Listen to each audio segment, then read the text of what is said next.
friends, fans, and fine folk. Grab your drinks and snacks and come on down to the campfire for this short rest. Me and my friend Ben Byrne! Beep, beep, beep, beep. How are you doing, Ben? I'm really well. Thanks, Rob. Thanks for having me here. I really appreciate you inviting me on. Or down for this short rest. Yeah. The water is fine down here. We don't give ourselves enough time to have a rest, so let's just have a bit of a stretch and actually have a little bit of a short rest. How you doing? It's okay o'clock where you are right now, right? It's not too bad, yeah. 9 a.m. Yeah, 9 a.m., which is when I'm used to getting up. We record the Lawcast at 9 a.m., so streaming bright and early. I mean, we also try to stream for the American time zones a lot as well, so streaming early in the morning is kind of when I tend to do most of it.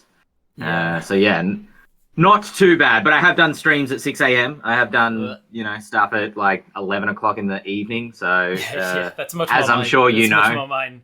When somebody asks you and you go, it's gonna be a crazy time, and I'm like, I prefer crazy time in the night, not crazy time in the morning. Fair enough. I'm a morning person myself. One time somebody asked me, Guy Sklanders asked me if I wanted to be on a thing that he was going to run like a short 12-part series or whatever, and I was like, I would love to. I'd love to. Like, Guy from Great GM's asking me to be on something. That's amazing. Yeah, absolutely. What time? And he's like 5 a.m. on a Monday for you, and I was like, nope. It's not doing it, because you're not going to get a good performance out of me. I'm not getting up at 4 in the morning to be on a stream at 5. I'm sorry. Much as I would want to play with you, it's I'm not a morning person.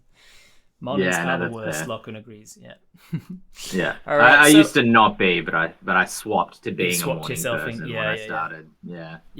My therapist was like, "Aren't you a morning person, or is it just habit that you stay up until 12 and tell yourself that that's when you're being most productive?" And I was like, maybe. So I'm trying to get to bed before midnight. Trying and failing most nights, but trying to get before midnight so that I can get up without feeling super tired at 9. Especially because from New Zealand, the morning times, like 9 a.m. is a good time for catching both the American time zones and European time zones. Right. Gotcha. Yeah. Okay. Because otherwise, every other time of the day for me is like I'm either losing Europe, or I'm losing the UK, or I'm losing America. Yeah, we have that exact problem here. We've got to pick Europe, or we've got to pick the States. We kind of can't do both if we're streaming or doing something like that. Why don't we just all move to the same time zone? That's what I think. Why not? Yeah, 9 o'clock everywhere. New Zealand's got enough room for everybody. Everybody comes to New Zealand time zone. Yeah, I'd believe it. Everybody can live on the mountains and in the fields and the valleys. Just fill it up, Everything. We're bigger geographically speaking. We have more landmass than the UK. But we have a 12th of the population or something. Yeah. I mean, isn't that, not to hit the immediate New Zealand button of bringing up Lord of the Rings, but isn't that why they choose to shoot there? They were just like, well, it's kind of like the UK, but there's nobody here. Like, this is great. Yeah, exactly. It's Middle Earth. Yeah. All right. So if we're having a short rest, we must be in the middle of a mission of some kind or a quest of some kind. What are we on with? What are we needing a short rest from? Yeah, definitely. To be honest, for me, I need a short rest from writing at the moment. Past week has just been intense writing, and I don't want to go as far as saying that I have RSI in my hands, but I definitely get like aches and pains up my arms and in my back when I'm typing too much. So I just need the next kind of hour or two to stretch my hands out and stop typing. And I got me one of these ergonomic keyboards. You see one of these? Yeah, okay. Yeah. Mine's kind of similar. Oh, yeah, it's nice. One piece, but it's kind of curved. Certainly helps with the keeping your hands actually straight, keeping your fingers in line with the elbows rather than like the... Yeah.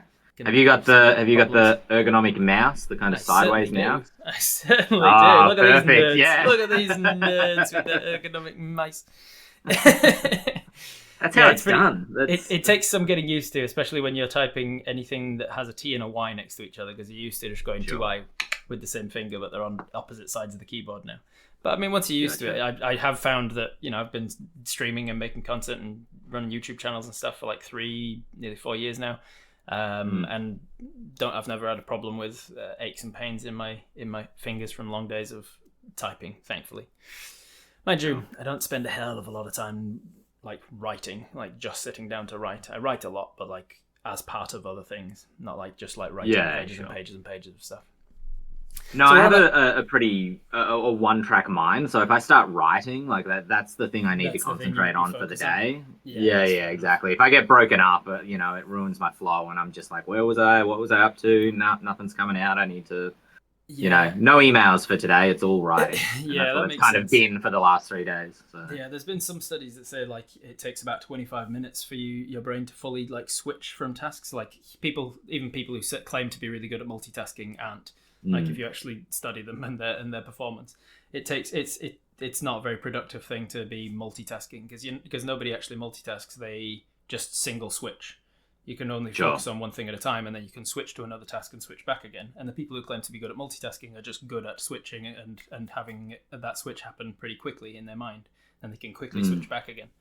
But for most people, it takes quite a while. I think it was 25 minutes when I was listening to the science podcast about it, the psychology podcast about it. They were saying it takes about 25 minutes to fully like get your brain into a work mode of a new task, and then at that point you kind of need a break anyway. Because another study also showed that about every 25 to 30 minutes should be a time of taking like a 5-minute sort of breather to drink and refresh and stretch, and then getting back into another 25. So if you're doing that and then you're switching tasks to just answer an email quickly or answer this ping that just came through Discord or do this or this, that you're never actually getting into work mode. So that's something I'm trying to get better at as well. Yeah. So we're on a short rest, trying to take a rest from writing. We're just going to take a little breather, have a little conversation, get away from our writing task. What are we drinking and eating on this short rest? What are you? I've only got water myself. Yeah, me too. I'm just all water. I mean, I'm at work at the moment, technically speaking. So, my handy cup that I've had since I was 14 years old or something like that, maybe 7 years old. That's now my office water cup. Leaching its stuff into the water by now, surely. Yeah, probably. That's probably to blame for a couple things. We used to have a set of these. This is a really boring story. We used to have a set of these that my siblings used, and I've kept mine. So it's very sentimental of you. Yeah, pretty much. Yeah. Or just utilitarian. You're just like, it's got a utility, it's got a purpose, it's still serving that purpose. Hey, who needs to move on? Reuse, reduce, recycle. Why would I use a paper cup when I've had this for 21 years, something like that? So I'd like to start out short rest talking about naming. The Ghostfire Gaming name. Do you know where that came from? That's a great question. I don't actually know specifically where Ghostfire came from, but I do know that it probably wasn't the first name that the gents had for the company. So folks who don't know, Ghostfire Gaming was founded by 3 Australian dudes who just loved RPGs. One of them had a campaign setting, which became Grimhollow. And they were like, hey, let's publish a book. We've got the skills between us to be able to do this. And that's what they did. They went to Kickstarter with it. So where the specific name of the company came from, I'm not sure. I know our logo also underwent some changes. I was going to talk about the logo. So I think it's really good. I like it a lot. Oh, thank you. It's got that sort of. It hints at it being a couple of G's, but it's not like in your face that it is GG. But it also has the fire element. It's very clever and well designed. Well, you're much cluier than me because I had no idea that it was G's. But now that you pointed it out, I'm like, I mean, that's the first thing I noticed was like, it's like a couple of G's interlocked within each other, but then stylized into a fire. I don't know if maybe that is a coincidence, but yeah, it looks a little bit like GG to me. Yeah, we've got a couple of copies of the campaign guide and maybe the player's guide as well. I want to say the Grimhollow campaign guide that has our old logo on it, which is kind of similar. It's like Ghostfire Gaming beneath, but the flame is kind of like rising up, and it's got like 2 eyes in it, as if the flame is a ghost as well as being fire. But I think they were like, nah, we need something a bit cleaner, a bit more, something that says GG in the logo itself. And so they changed it up to its current version. But I'm sure those earlier logoed books will be collector's editions one day, or collector's items. Yeah, like misprinted cards and things in trading card games. Yeah. We've got a bunch of that sort of stuff just floating around. So how tell me about your history. How long you been with Ghostfire? 2 years actually, almost to the day. I started in August 2021, and before that, I was running my own company, which was like a pro GM, like GM for hire kind of deal, here locally in Melbourne, which I got into kind of by accident. I started playing D&D in 2017, I think it was, and then I was like, I really like this, and I think I've got the skills to be able to, introduce other people to this game and give them a really good experience. And I want to run more games, but I need to eat food and pay bills and things. So if people can give me money for my time, then I can make more time to run games. Like, it was very, very utilitarian, very like pure economics, and so that kind of evolved from me just running a couple of paid games for some private clients to running events. We have a venue here in Melbourne called Fortress, which is kind of like it's an esports themed venue, but their bar is called the Tavern, and it's kind of, fantasy themed, and a lot of the artwork is based on a D&D game that the founder was playing in, I believe. And it was there when I was running an event that two gents were just like, hey, do you want to come over here and talk? And I was like, yeah, sure. And I walked over to their table. They're like, oh, my name's Matt. This is Jordan. We're from Ghostfire Gaming. We publish third-party RPGs for 5th edition. Have you heard of us before? And I was like, no, not really. And they're like, oh, okay. And it was just really random. Like, I thought these two dudes might be having me on. So I went home and Googled it, and I was telling my wife, I was like, I met these two guys. They run this company. It seems really cool. They've got these books that have come out. It seems really up my alley because Grimhollow's dark fantasy, which is really jives with me. And she's like, oh, cool. I was like, they've invited me out to see their office. She says, what do they want? I was like, I don't know. She's like, all right, cool. And this was 2020. Yeah, well, exactly, and this was 2021 as well. So Melbourne in particular was going in and out of lockdowns. Yeah, right. Like a lot of snap lockdowns as well. Like, Friday you'd find out we're going into lockdown, and by Tuesday you're allowed back out again. But then the next Thursday you're locked down or whatever. Right. And so the date that I was meant to go out to the office, we got locked down. And so I had a call with them online, and there was a really bad storm as well that day. And so a lot of power lines were kind of shut down. It was a weird kind of bad internet call, and I chatted with them for like 2 hours. We talked about video games. We talked about The Last of Us. We talked about Grimhollow and dark fantasy in general and storytelling and RPGs. It was just this really long kind of tangential chat about, all sorts of, hobby stuff that we're into. And I came downstairs after the call, and I said to my wife, I was like, oh, they're so cool, and they like all the same stuff I like, and their books seem really cool. And we talked about The Last of Us for like 20 minutes for some reason. She's like, oh, cool. What do they want? And I was like, I don't know. I have no idea. We didn't get to that. And so we eventually come out of lockdown, and they're like, look, you really should come down and see the office. I was like, all right. So I eventually got down to the office, and that's when they were like, look, we're thinking of creating this role. We want more of a media presence online. And we love what you do. You've obviously got a lot of experience running tabletop RPGs. You've got a performing arts background, and we think that could be you.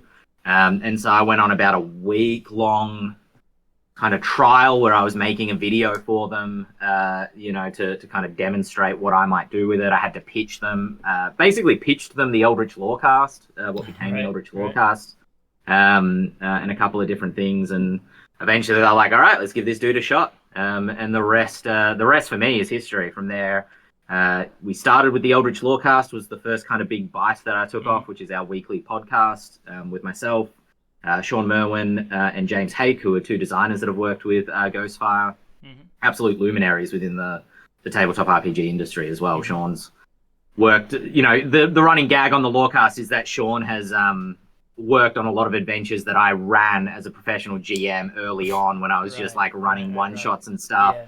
And I'd talk about them, and Sean's like, I wrote that. And I'm like, okay, cool. And Sean's, then James... Sean's the one that I haven't gotten chance to really get to know yet. I got to know James relatively well when I met them at PAX last year, but Sean was one that's like, I hear the voice on the podcast, and I go, wonder what they look like. It's one of those where you try and put together the voice in your head versus the voice of the person who you actually end up meeting and go, oh yeah, wow, way different. Yeah, for sure. Sean's great. I love Sean. He's so giving with his time, with his expertise. He's incredibly humble as well. I've never seen anybody make so many jokes at their own expense as Sean Merwin often does at his. And yeah, I was very fortunate when I went to Gen Con earlier this year to finally meet him in person. He was the only one I hadn't. Like, I speak with Sean every week, but it's kind of a slightly weird thing, right? Where that time that I have with him is in front of the internet, and it's a very directed discussion. It's a very purposeful discussion that we are talking about the news of the week, and then we're going to answer some listener emails, and it's very RPG driven. I hadn't as much had a time to just kind of, chill out, exist in a space with Sean. But I'm very fortunate now that I've kind of I've collected all three. I've gotten to hang out with Dale, James, and Sean on separate occasions, and sometimes together as well. Which is really great. It's a fun podcast. It's one of the reasons I felt it was important to run the sort of pre-PAX meetup like I did last year, and we'll be doing again this year, where it's just like, hey, we all know that when we get to the con, we're gonna have like moments of passing, or like be on a panel together, or like this or that, and you're not gonna actually get to just chill and hang out and get to know people and say hi. So it's like, I think it's important that we all just catch up ahead of time and just say like, let's just sit together and just be without being on for an internet or something. Or a podcast. Yeah. I mean, that's exactly that's a good way of putting it. Is like being on. It's like when I'm on the Lawcast, I'm kind of up here and I'm like excited. And I'm like, let's talk about the issues, and then I might get carried away and I sort of talk off over here for a second. All right, let's bring it back over here. And I'm sort of snapping around and doing different things. And we try to keep the Lawcast casual, but it's not a and it is a casual conversation. I don't want to suggest that like it's a performance or it's not. Really myself, or it's not really the cast members, but it's just a different. It is a slightly heightened, It's not necessarily a mask you're putting on, but it's just a different side that you allow people to see, which is understandable, and it's how most performers can stay sane in this world. It's like having your own private parts, your private side. So while we're on the topic of name, where did Eldritch Lawcast come from? That is a good question, because I don't really know. I do know the answer to this, but where that came from specifically, we talked about this recently because we had our 100th episode, and I had saved a list of other possible names that we were going to have. And we tried a couple of like really SEO-ish style names, the Dragon's Dungeon, the Wizard's Tower, what are search terms that people are searching for that might lead them to us organically when they're searching the internet. We had, I don't think we did have Bardic Inspiration, but that's kind of a good one. But I think maybe that's taken. That might be somebody else's podcast. It's always the case when you're trying to name something, you come up with something perfect, and you're like, oh, it's perfect. Oh, that means somebody will have it. And sure enough, yeah, exactly. Like 4 different people have got a version of it. The charisma check, I think, was one of them, or the intelligence check. That's what I call my just chatting streams, charisma check. There you go. And yeah, I wanted it to be, even though I produced the Lawcast, it is a team effort between all of the hosts and Dante, who's our editor and kind of tech expert, our digital media specialist. And so I put it to all the other hosts at the time, and I was like, all right, here's a list of names we have. What do you guys think we should be called? And whatever came back with the most votes, won. I don't know how Eldritch... yeah, exactly. I don't know how Eldritch Lawcast ended up on that list. I can't remember what I was thinking. I think I was just thinking like lore, as in, fantasy lore that you might want to come and hear about. And Eldritch sounded good with that. And it was the one that they all voted for. They had some votes for some of the others, but the Eldritch Lawcast was the one they all voted for. And I remember getting that email back. I said that to them recently. I was just like, really? This is the one we want to... All right, like, fair enough. It sounds cool, I guess. It's everybody's third choice, but everybody else had different first and second choices. So it's like it's the only one that... It's preferential voting. It's how it works. That might have been exactly what happened. And I didn't mind it, so we called it that. But I'm kind of glad we called it that as well because, as you just said... There are so many different names for things and so many, YouTube channels. There's a new YouTube channel devoted to D&D starting every day that uses something from the rules as the name for its thing. The number of things that are called something with critical, something with dice, something with D20. Right, yeah. There's so many we probably had that. Things that you can use. Yeah, we probably had that on our list. Some dice, some criticals, some rolls, some 20s in there. Yeah. But yeah, Eldritch Lorecast just feels really unique to us now, which I kind of like. And it's easy to say casually. It's just like, yeah, we'll listen to the Lorecast. Come down and listen to the Lorecast. Yeah. So and it's got this sort of secondary almost benefit that it doesn't immediately evoke D&D, but it does evoke things of a tangential nature. It almost has a Lovecraftian sort of indication to it. Because in D&D there are eldritch elements like Eldritch Blast, but they always seem like it's only the warlocks. Warlocks are Cthulhu-esque and nothing else is. In D&D is like you don't tend to play Cthulhu in D&D. You play Cthulhu in Call of Cthulhu.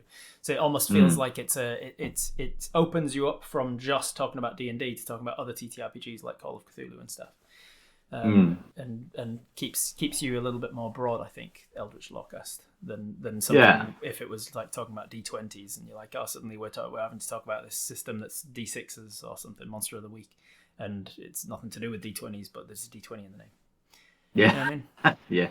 yeah, no, totally, that's fair. We sometimes get in a little bit of trouble when we talk about other RPGs. Pathfinder.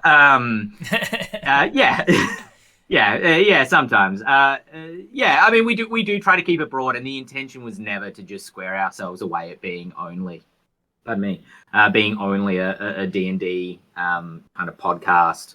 And so, we do try to talk about, I mean, we played Fate for Christmas as like a special at the end of our first year. It was like episode 13 and 14, I want to say, or us playing Fate for the first time.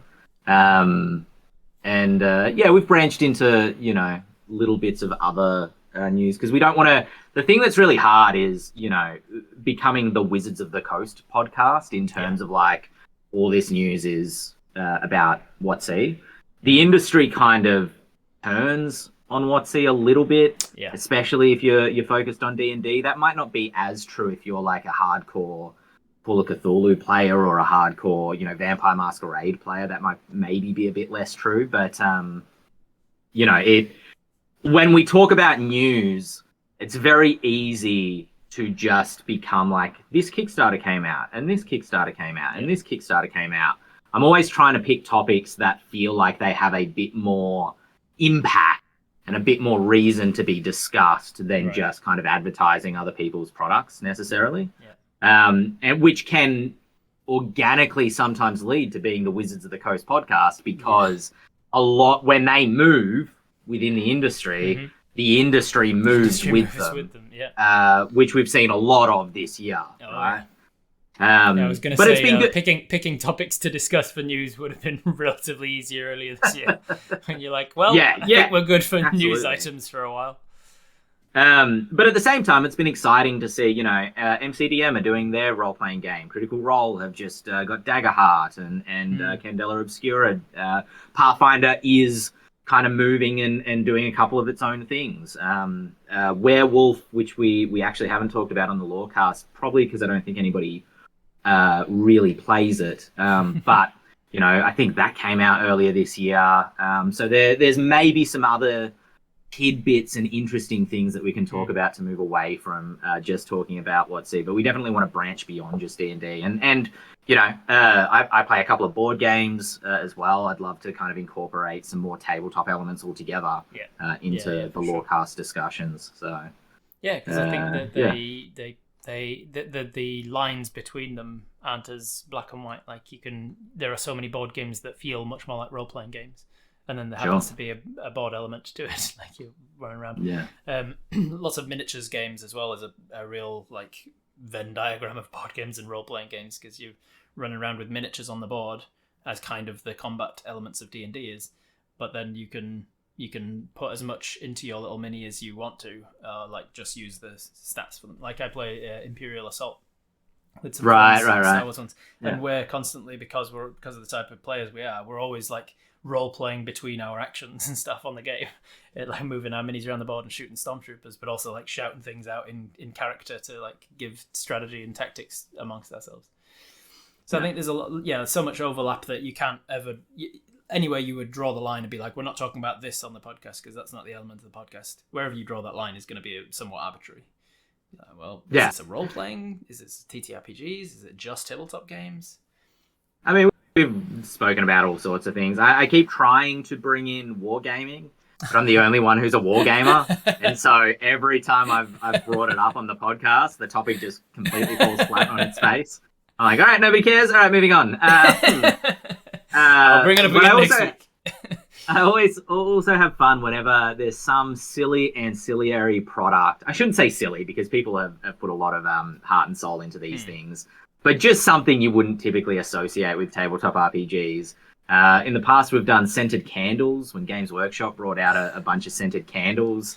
Most recently, Matthew Lillard has started working on a D&D themed scotch that he's releasing. It's like an artisanal kind of whiskey that you can drink if you feel like it's going to bring you closer to D&D, I suppose. Wow. Sean Merwin he's just said before, he's like, look, if it's a D&D car, I'll buy it. Like, I don't care. So I love just bringing in like little things, pretending they're news and being like, would you buy a D&D breakfast set? How can I interest you in that with your little D&D spoon? When Wizards sent me a care package a while back, like a couple of winters ago. Well, for New Zealand it was summer, but they sent it as a winter package. And they had this huge hoodie in it, and they had some like D&D socks and some D&D hot chocolate and things. I was like, D&D hot chocolate? Okay, I mean, sure. Great, yeah. It's actually it's funny you say the scented candles because that was literally a punchline of a joke that the Viva the Dirt League guys did, where they were like, the whole setting of their board series is set in a gaming store, like a tech store. Sure. And some guy comes in and asks for scented candles, and the guy behind the counter is like, "Why would we have scented candles? We're a tech store." And then he's like, when you're playing video games in your room and it's stinky because you haven't showered in weeks and you want a scented candle to make it smell nice. And then the punchline is the manager comes out and he's like, "Oh yeah, we've got a scented candle range just over here." And they actually do sell these scented candles and stuff that you wouldn't expect a tech store to. And then Games Workshop are like, "That's a good idea. We should actually do." Yeah, I don't know if we've ever talked about this, but I'm actually a fan of board because I used to work at EB Games. And so watching board, I'm kind of like, that is what it's like working at EB sometimes. You just get somebody who comes in and tries to, I want to return this, and it's falling apart in their hand. And you're like, absolutely not. Like, why would you think had it for that 3 you years. could? Yeah, exactly. There's only cockroaches living in it. Like, it's fine. Which did happen. Oh god. But really? yeah. Look, I don't want to go down that rabbit hole necessarily, but yeah. Watch board and you basically get a lot of my stories from working at EB sometimes. Oh, so. All right, good to know. I think that's why board took off in the way that it did when they first started out Viva the Dirt League and did that board series, because they suddenly were tapping into everybody who's ever worked retail and went, I can relate. So tell me about your history personally, more Ben history than Ghostfire history. Like, how did you get into TTRPGs and gaming in general anyway? Like before you even got into the you said you were doing some professional DMing, but how did that start? Look, I was really reluctant to try D&D, which is ironic given all that's happened, because like when I was a kid, I was a war gamer. I feel like I missed D&D as a teenager. I played a lot of Warhammer 40k instead. And had I found D&D then, I think I would have fallen hardcore into it. Went through my early 20s playing video games and coming up as kind of a gigging actor in Melbourne for a little while. Mm-hmm. And then went into teaching, as many actors do, and had finished my degree, had started doing casual relief teaching, and was kind of in this weird position in my life where I was like, okay, well, I've done the degree. I've got the job. I have a beautiful, at the time, girlfriend. I'm living comfortably. I've kind of like, I feel like I've kind of won. Like, what do I do now I've done with it. my... Next. Yeah, exactly. It's the thing that comes from society telling us that we always must be moving on to the next thing, and like having to be on some sort of an escalator that like has to move. For sure. Here, you got to go to there, and if you got this, you got to get that, and if you've got a wife, if you've got a girlfriend, then you must be on your way to becoming a wife, and then having kids and getting a house, and then you've got you got to have a career that you want, and if you haven't got a dog yet, you got to get a dog. Well, I've got a dog now, so tick that off. And I was just kind of in this weird position where I was probably looking back on it more than I realized at the time, to be honest, kind of bored. And had started playing more board games at that time. Had gotten into board gaming because of my older brother. He was like, hey, let's try playing, I think, Descent, which Imperial Assault is kind of based on. Right. Originally. It's like a fantasy version. We played, I can't even remember now, like Betrayal at House on the Hill is a board game that I own. Game of Thrones. So I really started getting into like these strategy board games. They were much lighter and a much lower level of investment than playing a war game like Warhammer. Mm-hmm. And I thought, okay, this is where my hobby's kind of at. I like this level of engagement and investment where I can swap between things. I don't want to play D&D. That just seems like I'm not a good student. I don't want to learn a textbook of rules. This just seems really not my thing. I'll play Descent. This will be great. I get to play a fantasy game. It's campaign driven, so I can have a character that kind of evolves and kind of create a story out of it. This will be great. And then eventually some friends of mine that were working at EB with me were like, let's play D&D. I think you'd really like it. And I was like, all right, I'll give it a go. And played 2 sessions of it and was instantly like, this is nothing like Descent. This is way better. Like, this is, Descent is fun. That sort of board gaming, strategy board gaming is great, but this is where I want to be. And played a fighter, I think, who was all heavy armored and stuff, and I really liked the character, really got into it. He was this gruff sort of German man who, everybody gets behind me, I will protect you. And the idea was that he was going to tank all the damage. But I was like, this is not enough. I can't play one character. I need to play all the characters. And so by my 3rd session, I was DMing and have probably had a 98 to 2% ratio ever since of DMing and player. And it's because I really prefer, there's that stereotype of the forever DM who's exacerbated and who wants to play. It's like, in my experience, exactly. No, most forever DMs are forever DMs because they prefer DMing. Absolutely true. And for anyone who's ever worked as a casual relief teacher, my experience, at least here in Australia, is that you get up in the morning and you pretend like you're going to go to work, because if you stay in bed, you might get a call that you're needed, and so then you're in a rush and you're throwing things on and you're trying to get out your door as quick as you can. But if you're ready and they give you a call, you just go. You don't have to stress. Smart. But just as often, you'll get up, you'll get ready, you'll have breakfast, you'll put your clothes on, you'll put your tie on. If some schools require suits or whatever, and you don't get a call. So you've gotten up at 6:30 a.m. You're ready for a day, but there's just nothing to do. They don't need you that day. And that's when I started prepping my D&D campaign. And I was just like, all right. And just repeatedly, day after day, if I wasn't out of school, I was hardcore writing out this epic, first campaign that I ran with my group. That's still my group today, 6-7 years later, largely. And one day I had a contractor at the house who was just doing some work on the house, and to get to the roof where he needed to go, he had to walk through my study. And he saw all my books open on the table, and he saw my miniatures, which were on my table because I didn't have good storage for them at the time. And he kind of stopped and looked at it all. And he just goes, oh, what's all this here? Just making casual conversation. I'm like, oh, I'm just working away at writing a D&D campaign. And he's like, oh, you play D&D? And I was like, yeah. He's like, and you can make money off of that. And I was like, oh, no. I just, this is just, when I say working, I'm working on the campaign, but technically I got the day off today. And he's like, oh, okay. And he goes off and does his thing. But I put a nugget in my head. I was like, I should get paid for this. Like, hang on. Yeah, exactly that. And it turns out you could. And I went to take him a cup of tea later, and he wasn't even there.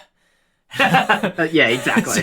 just some adjustment bureau type thing. It's just like some angel had just been placed here to be like, we need to nudge Ben into this track, into the right track of his passion. Yeah.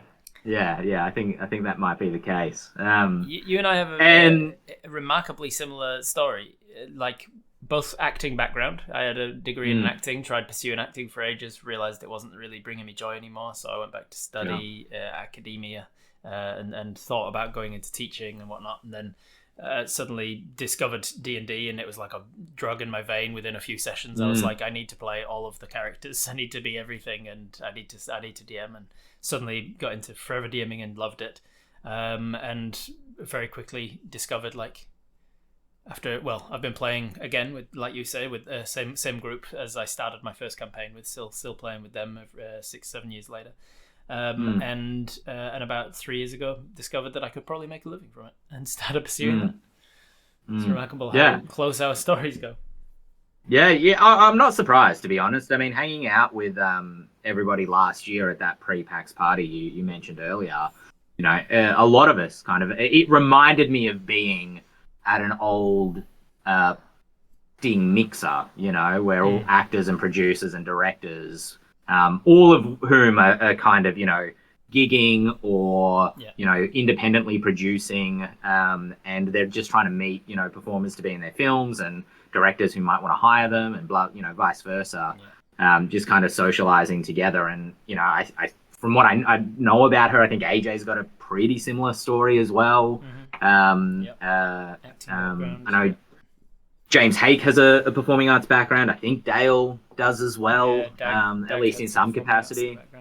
It certainly helps. Yeah, exactly. Because we're storytellers, and we're shining above the other folk who are doing it part time who don't have that, because of people wanting to tune into us. The only way to make a living is to be good at this, and be good at this in a way that people want to watch you being good at it. Yes. And a lot of that is helped by having a basic understanding or a training in performing arts and being entertaining and understanding the what it is that somebody wants to watch.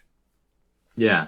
I mean, and game design as well, and the adventure writing, creating magic items, any of that game design aspect of it, even beyond the realm of 5th edition, strictly speaking, is a dark alchemy in and of itself, where I feel like you need to have that storytelling chops to know how to weave a tale that people are going to want to be invested in. But there is a tension there with trying to, create game mechanics that are fun and work within the system as well. That's so what I'm working on at the moment, what I need a writing break from, are these sacred artifacts of the Burak Empire. Anybody who's a fan of Grim Hollow may know that these, God-given artifacts were given to the first emperor of the Burak Empire, but they became corrupted, and they've kind of split off like the Dragon Balls now. And right. The campaign guide hints that you could create an adventure finding these items. Them all, right. And so I was like, all right, well, let's just make an adventure where they find these items. That was the video that we put out a week ago. But now we need to figure out what these items do. And so these items need to be thematic. They need to live up to their story, but they also need to work mechanically and also remain balanced within the game. I just got an email this morning from Sean, who had read over what I'd written, and he said in his email, he's like, artifacts are really hard to write because they need to live up to their story, but they can't be overpowered because they can break a campaign. But if you make them too underpowered, they're not worth using, or they don't change the campaign in the way that you want them to. And so, there's a dark alchemy to it, an eldritch lore, you might say, to designing games. I've done it. Performing arts definitely helps as a skill, because it's knowing how to weave a story and how these things are going to be used. And knowing like from the performing arts, one of the things that I come back to millions of times a day is just the sort of the monomyth and the hero's journey, because it doesn't just apply to the characters in your story, but it applies to the story as a whole. The story needs the act structure that comes from that monomyth, and it helps you to know which part of the story. But also it applies when I am making a magic item, like an artifact, something super legendary. I love to have like an unlockable ability, like an awakened thing to that artifact, because then you can give them an artifact at level 3 and know it's not going to break your game because they haven't proven their worth to this artifact yet.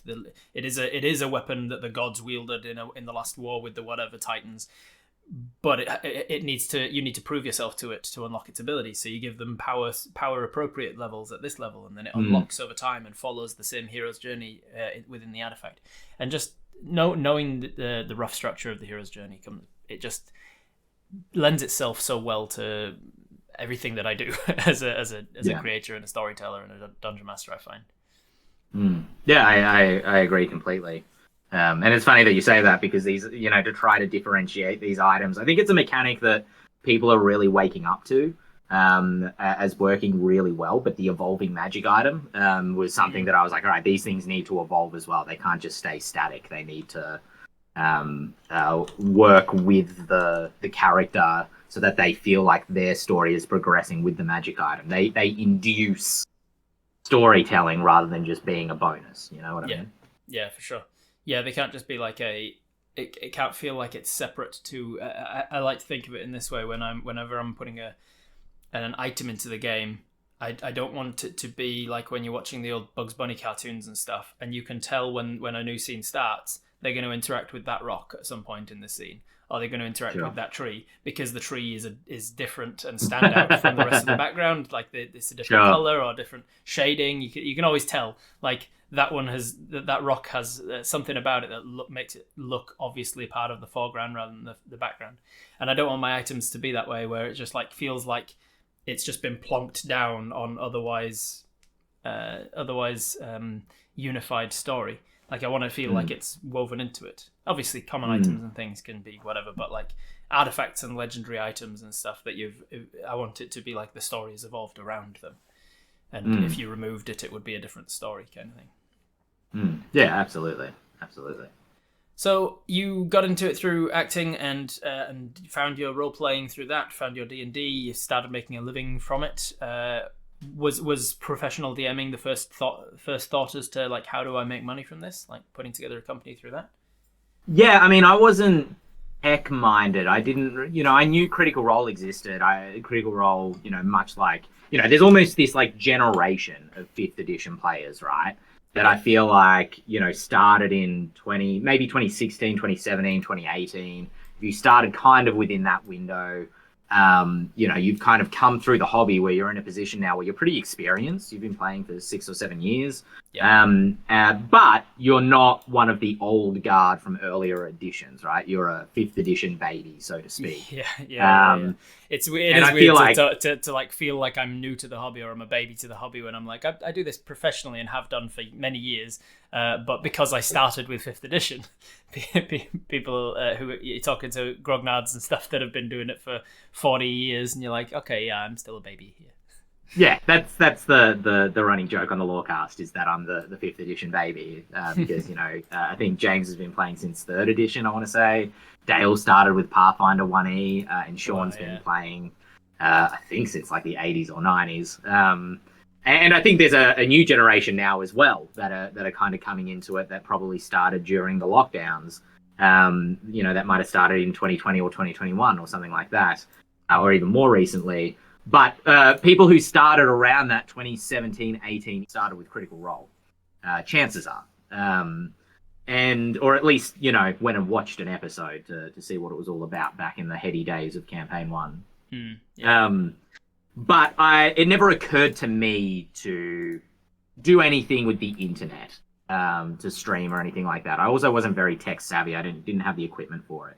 Right. But there was a really high demand, as I said earlier, for games in my area. There were a lot of people wanting to play, and no GMs kind of volunteering for it. And it was that decision of like, look, I'd love to run a game for you, but I need to eat, and I need to make money, and I can't make time to run a game for you. If I can't make time to run a game for you if I can't make money. to just for fundamentals to feed myself, because gods know that professional GMing doesn't necessarily pay very well. No, not at first, especially. Like, I'm in an enviable position where I'm well known enough with my player base that I can charge enough to actually earn a living. If I do professional DMing, I can look at my prices and go, what would I be willing to do that for? Given and my pricing for professional GMing is somewhat fluid based on like how busy am I right now. If somebody wants a particular game on a particular day because it has to be for somebody's birthday, then they're going to have to pay a little more, because it means I have to move around some things that I would be doing in an otherwise very hectic schedule, and go, okay, I'll charge a little more for that because of the extra work that I'm putting into it. Whereas if I look at my schedule, I'm like, I'm kind of sailing at the moment, kind of cruising. I'm doing my regular work, but I'm not super busy. I've got the headspace for it. I might charge less for it. But yeah, gotcha. I understand that that's a position not every professional DM will find themselves in when they're starting out and they don't have a reputation of like being a good GM. Definitely that, starting having a reputation is definitely helpful, whether you have a platform, or not, because I had to, when I decided to do it, especially this was 6 years ago now, this was 2018 when I really I made the decision to do it. There's a lot less of this now, I think, but back then there was a lot of resistance to the concept of professional GMing, and that, you're ripping people off and it's a rort. And I once had a bloke run a game for me for like a 6-pack of beer, and that was, whatever, $50 in a 6-pack. And so I was like, if I'm doing this, I'm not doing it for $50 in a 6-pack. I'm not some guy that you hire to come over to your house and just like, run a game of D&D in the way that he likes to run D&D. I am a professional who's providing a service like a party entertainer. Like I did birthday parties, I did events, I did private campaigns as well. We're kind of part of that, and I made sure to invoice, and I set up a website, and it was to run it as a professional business, and that business kind of built its own reputation. But it was all very local here in Melbourne. Right. I hadn't quite cracked the nut of playing online until I was forced to play online during lockdowns. Right, yeah. And at that point, I was afforded new opportunities because somehow, I don't even know how this came about, but somehow I caught somebody's eye who connected me with, who are known now as ARC, the Australian role-playing community, who used to run ArcanaCon. And we did some online conventions during lockdown, where it was like, everybody's inside, they can't go out, let's run some D&D games online and run an event for people, which was called Dungeons and Distancing. And the first one of those was in 2021. No, 2020. The first one of those was in 2020. That's where I met Dante, who's now our digital specialist here at Ghostfire. He was working with Arkenforge at the time. And so he kind of brought that streaming and tech expertise to it.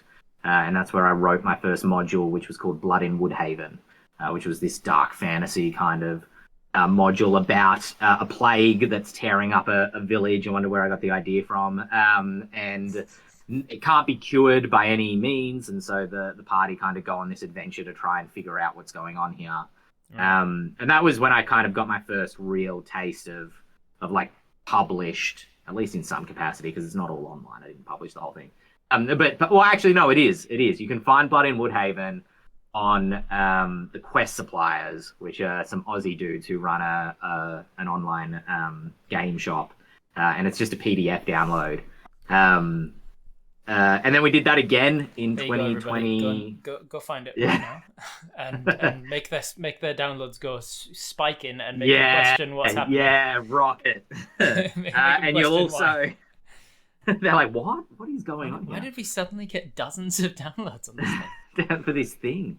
And then the second one that I did was called the Vault of the Living Flame, which is also on Quest Suppliers. And those were my two kind of tastes of adventure writing and kind of publishing something. Because when I studied drama, I also studied creative writing, and filmmaking and things like that. So I knew I had a knack for that as well. And going from there, I was like, all right, I'm gonna the next thing I want to do is do an adventure, like a campaign guide, like a campaign guide. Like, this is my campaign world and it's all dark fantasy and this is what I want to put into it, and it's all my expression, and this is how I run D&D. This is not your kind of jumpy, floaty high fantasy D&D. This is your dark, gritty D&D where the stakes matter and death is real and blah blah blah. And then 3 Aussie blokes beat me to it, and they started Ghostfire Gaming, and they published Grim Hollow, which is certainly not a one-to-one to the homebrew setting that I was using before, but thematically includes a lot of the same stuff in it that I really loved. And so, now writing for Grim Hollow, it's kind of a natural progression, where I get to incorporate some of those ideas and some of the thoughts and feelings and things that I wanted to put into my campaign setting. I can now invest into Grim Hollow, and it just kind of naturally marries together, which is really nice. And so, I was doing the professional events at Games Lab. Not Games Lab, sorry, that's an old store that went defunct during COVID, unfortunately, at Fortress, and then met the founders of Ghostfire there just by happenstance, and then they were like, we think you could be this dude, and I was like, I'd love to be that dude. And now I'm that dude. And now you're that dude. Now I'm that dude. That's amazing.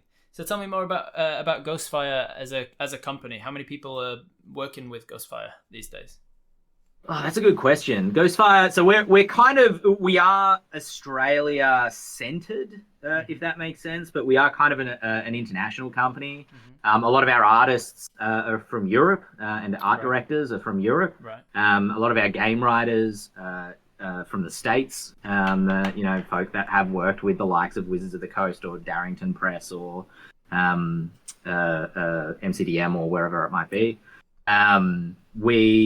And then kind of the brain of the company, so to speak, doesn't always feel that way, so to speak, I'm kidding, is here in Australia, where we kind of take care of manufacturing and logistics, and also do the media side of things. And I suppose bringing more writing in-house through myself as well, which is nice. So we're probably a team of, we're pretty lean.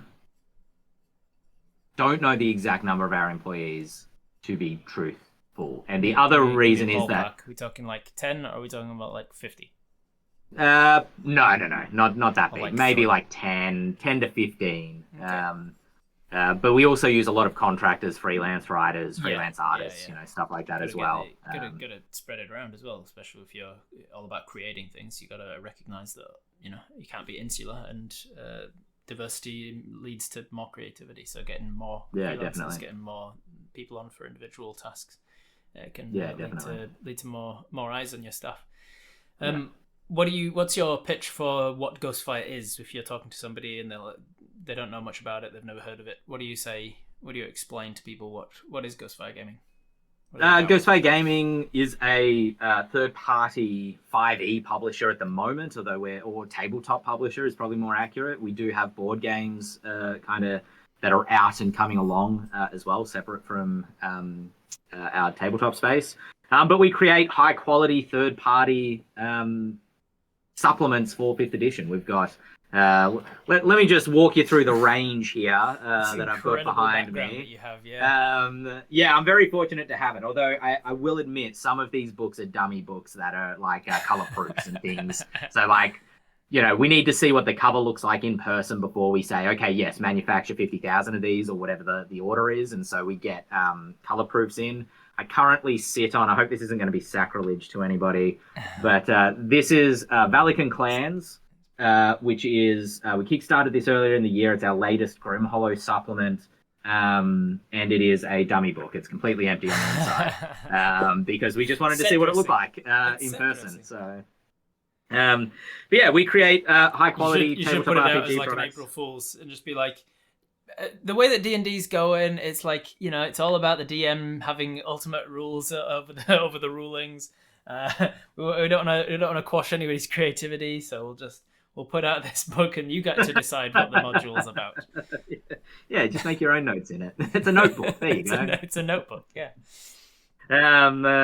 So, Grim Hollow is our flagship property. It's dark fantasy. The intention is to make the storytelling I don't want to say meaningful because I never, when I talk about dark fantasy, it's my jive, but I don't intend to yuck anybody's yum implicitly by saying it's what I love. But the storytelling is meant to be more grounded and higher emotional stakes. The gods have died in Grim Hollow, so they're, only the Arc Seraphs are able to bring divinity to the world, but they are imperfect beings because they are not God. And so they are prone to the the fallibility that mortals even might experience. And each region of Grim Hollow kind of speaks to a different version of dark fantasy. So Astoya, which is ruled by the Crimson Court, this coterie of vampires, kind of speaks to that gothic horror, that kind of Stradian D&D. Valikar, which is to the north, kind of speaks more to a Viking style, elemental Skyrim-ish style of D&D and dark fantasy. Survival's really difficult because the winters are harsh. Right.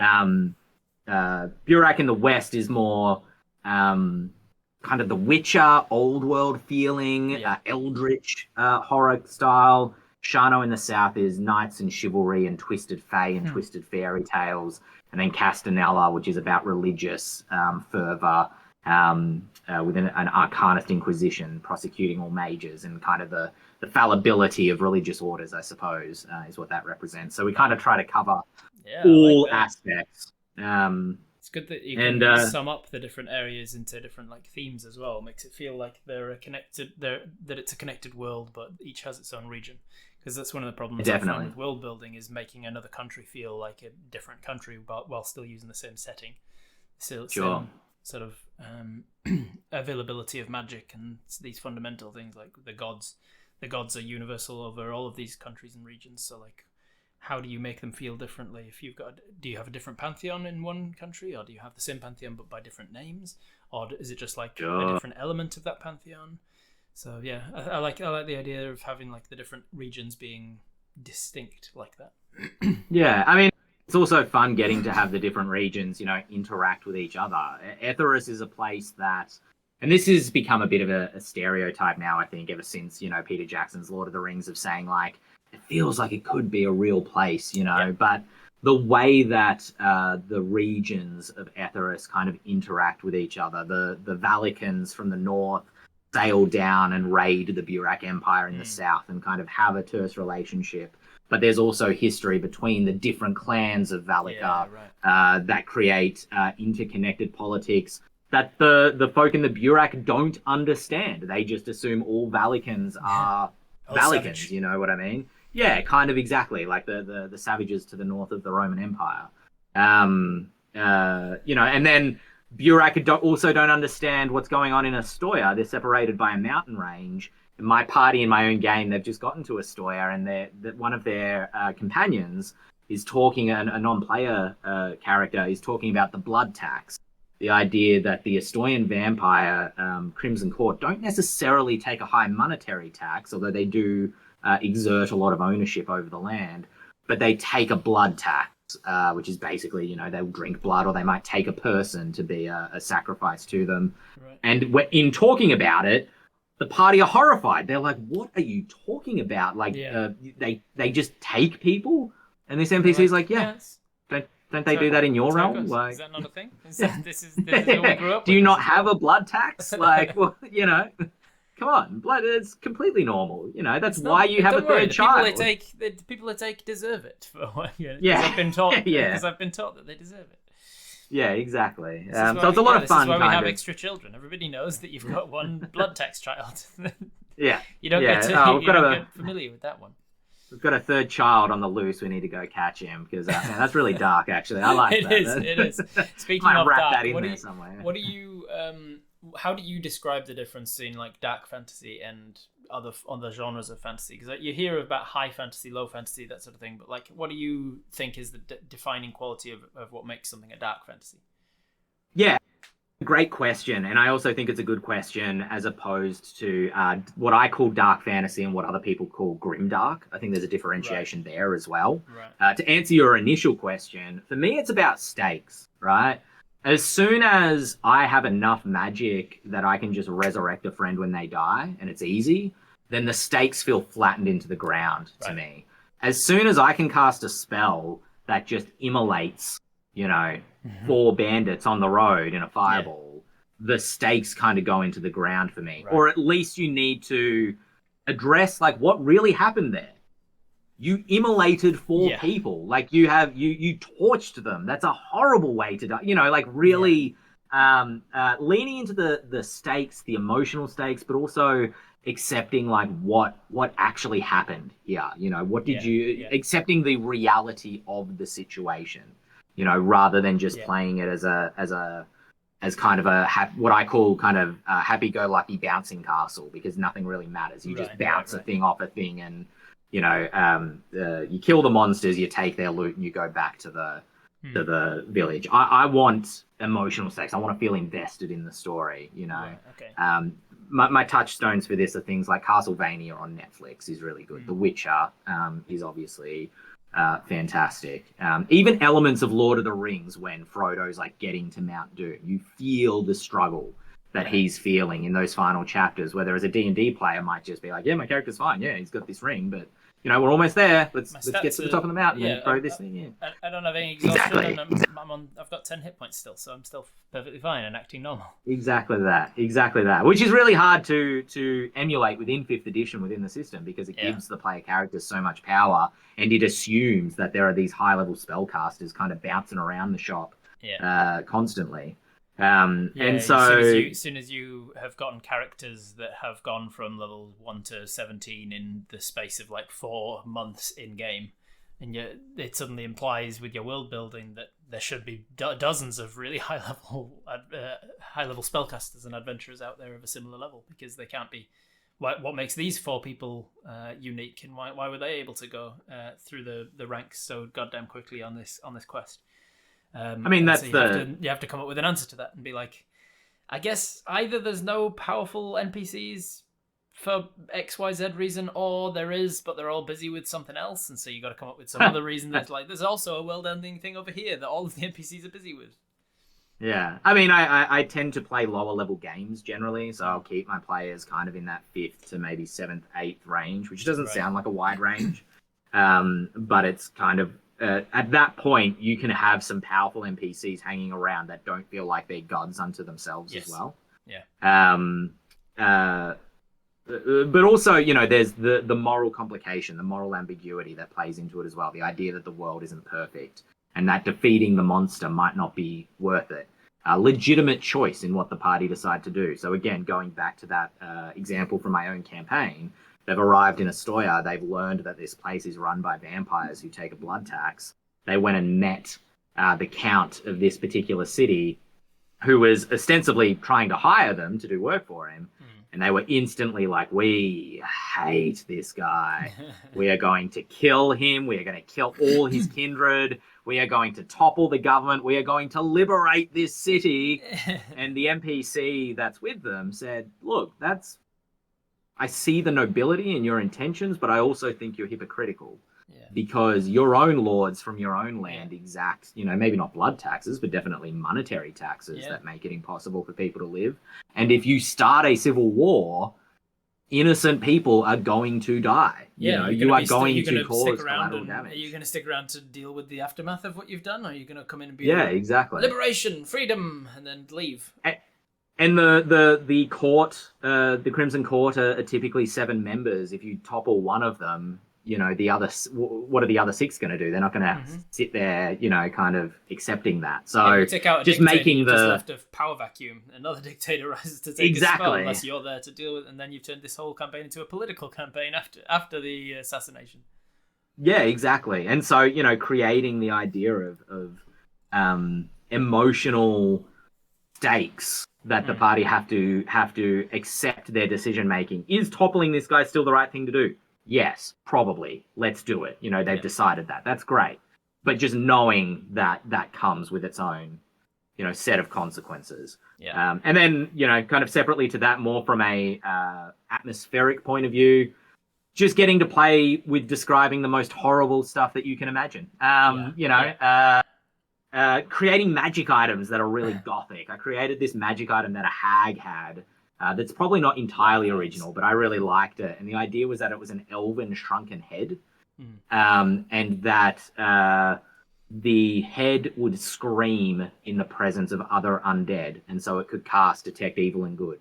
But the way of doing it was to just like hysterically scream, or describing violence in a really visceral way, not just for the fun of it, but also to, again, like you cast that fireball and the charred bones of these bandits fall to the ground, their equipment fused to their body, with a puff of ash that goes into the air as they hit the ground, to really make the world feel real, not feel like it's... So I've got an interactive D&D game that I run on my channel every couple of weeks called Twitch Tales, where it's sort of a solo campaign. There's a single main character on it, and the chat collectively as a hive mind control the actions of that main character. So it's just me and the chat playing D&D essentially. And in Twitch Tales, they made this like ranger hunter type character for the main character, and at one point they killed this like underground monster that was a homebrewed monster called a cyclopede. It was a cyclops creature, but it was like really huge, like a centipede that could fly.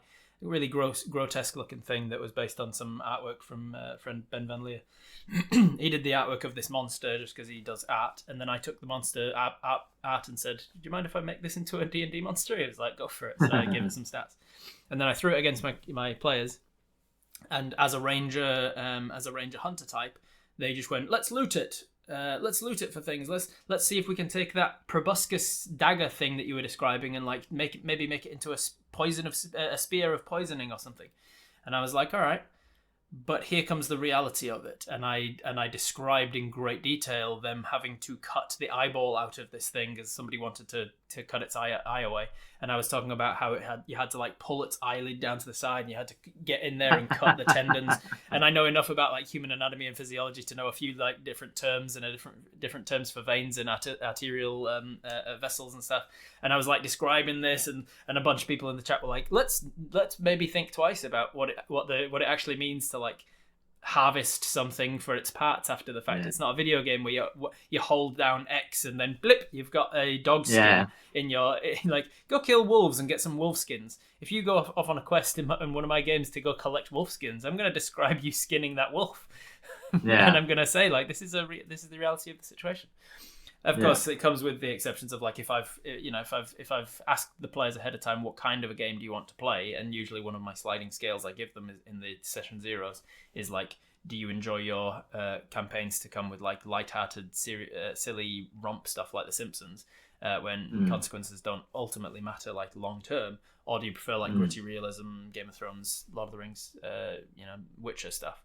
And if they've said lighthearted fun, then yeah, you skin some wolves, we hand wave it, you've got the wolf skins in your pocket.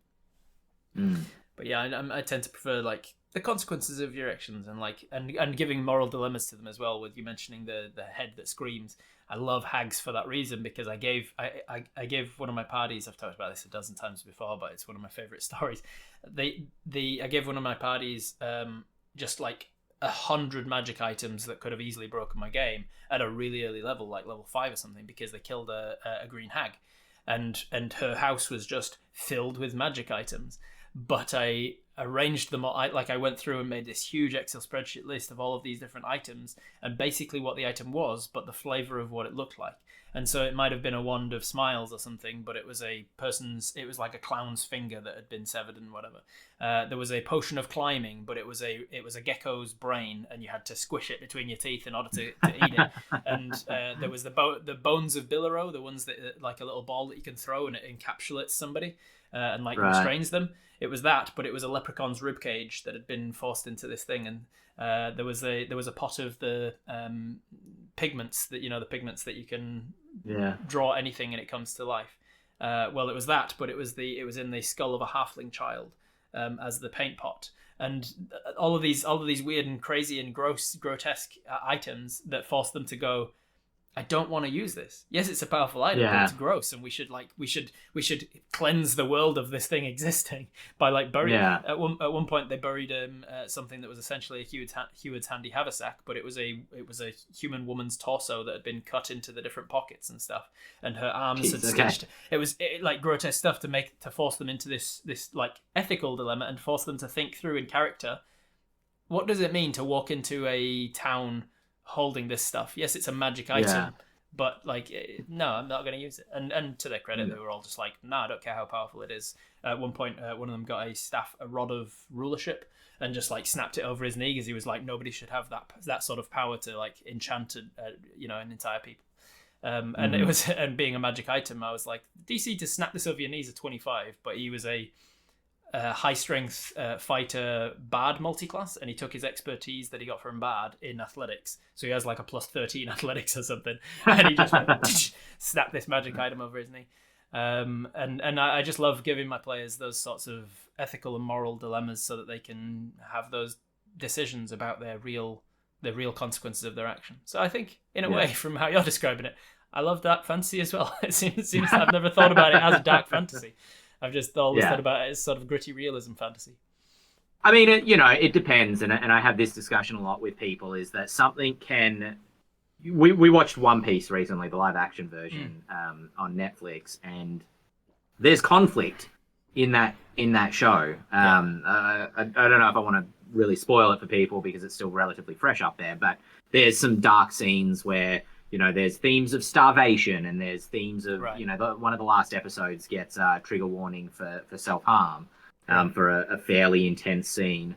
And my wife was like, oh, this is so dark fantasy. And I'm like, it's not. Like, conflict does not make dark fantasy.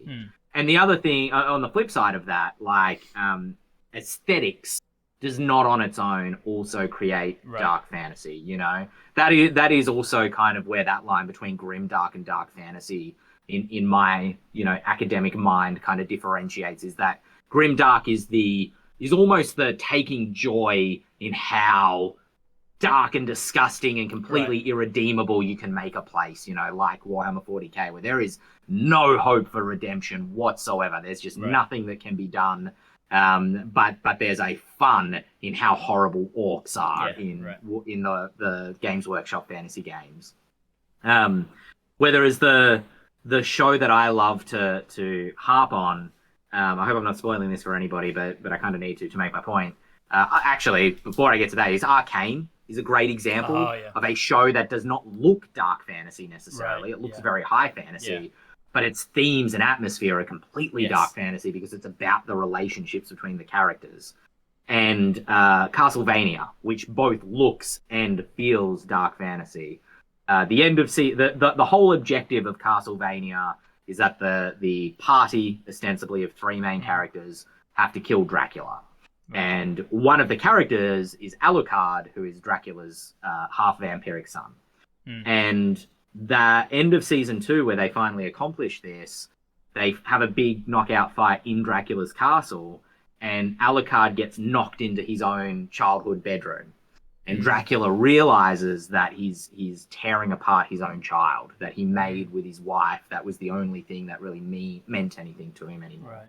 And here he is tearing him to pieces. And in that moment, they're able to slay Dracula. But the end of that show is not, yay, we killed Dracula. The final frames of season 2 of Castlevania is Alucard sitting alone in his childhood room, feet away from where his father died.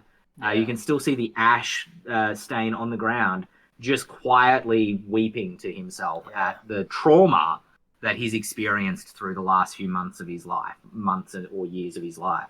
And it's affecting emotionally, It also looks very dark fantasy because it's incredibly violent, and the characters as well as the viewer is forced to witness this violence. But it kind of hits all of those marks of emotionally, thematically, and aesthetically dark that really just corner it into that dark fantasy genre where something like, One Piece live action doesn't do, because even though it has dark elements, nobody, the heroes make it out, they're fine. And the day is won at the end, and evil is very clear. They kind of tried to introduce some moral ambiguity into One Piece. I don't know if it's in the anime originally, but it didn't quite work for me with the main villain, Arlong. Because he was so irredeemably kind of evil. He was set up as such the villain that any of his redeeming qualities, you were just kind of like, this feels like they're trying to really... Yeah, right. It's not working for me, in the context of this show. So yeah, that's my TED talk about dark fantasy. I like it. No, I've never really thought about what it mean, what the sort of the definitions of these things are. I've always kind of thought about my games as being high fantasy, but I think in this hindsight, I think it is dark fantasy that I love. Because another example was there was an arc where they were basically captured in this Twitch Tales, this interactive game that I run. They were captured by a green dragon, and eventually, spoilers for that arc of the campaign. Eventually, at the end of that arc, they managed to kill this green dragon with the help of a bunch of fighters from a nearby town. They had this whole all-out war between the green dragon and his half-dragon children, and then the army that the king had sent over. And the final arrow that took him down, that the people are left with this sense of relief, of course, immediately, like, oh, thank God, it's finally over. But I barely give them a time to rest before I start driving home. People died in that fight.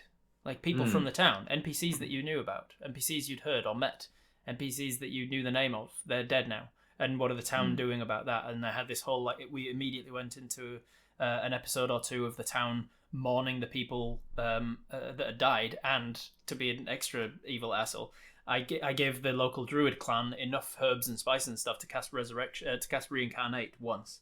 And so the town had to have a meeting of who is the most important member of the town that died that we can reincarnate, and they had to make that decision and live with the consequences of that decision. Do you resurrect the highest level wizard from the local wizard guild because she was important to the town, or do we resurrect one of the fighters from the local law enforcement guild or whatever?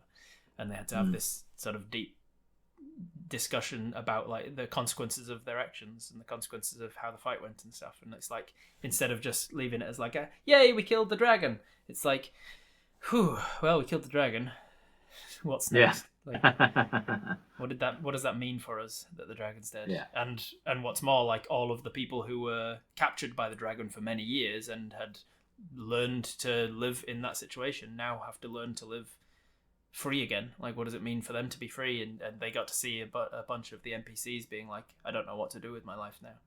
I don't know how to live with the trauma of what I've just been through for the last several years being the captive of this dragon. I love that shit. It's tasty. It's tasty storytelling. I've got to learn to give my